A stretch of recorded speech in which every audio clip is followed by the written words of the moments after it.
Belirgin Pehlivan, Bundağ'ın yıldızı bizim golü bozdunuz, bir neşe şampiyon olunuz. Kızıl Koyunluk Cevel Ata'dan, Kadim Bayı Pehlivan yurdu buyurun sonuncu. Maksimlerden tayfası.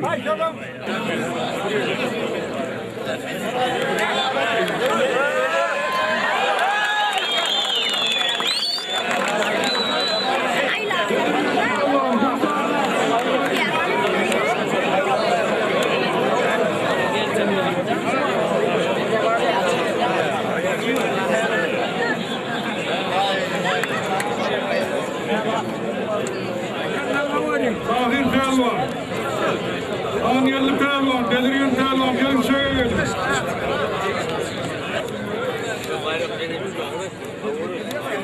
Gelin.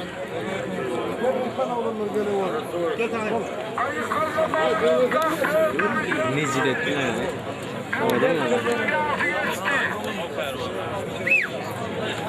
Son finale çıkanlar iklimunda iki yıkma.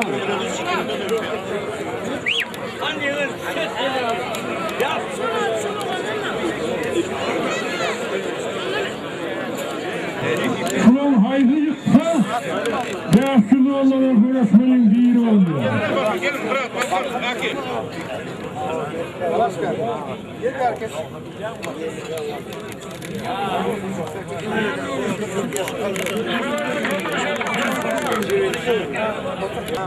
Şuran haydi yıksa, yaşlı olarak öğretmenin değil oldu.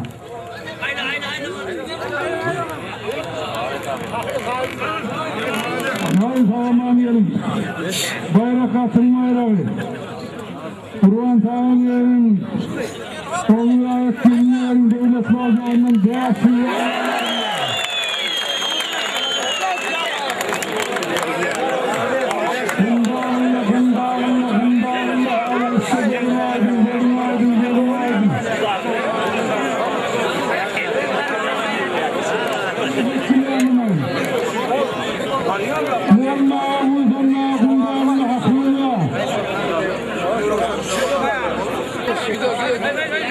Falan görürsünüz ya.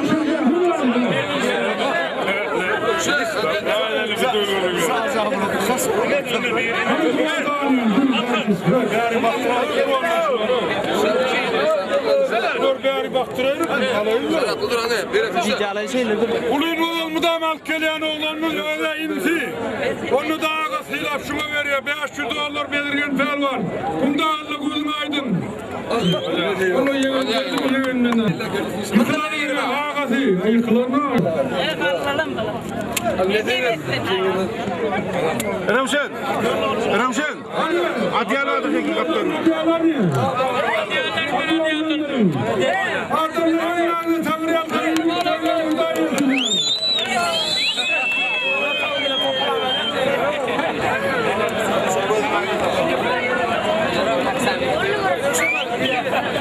Thank you.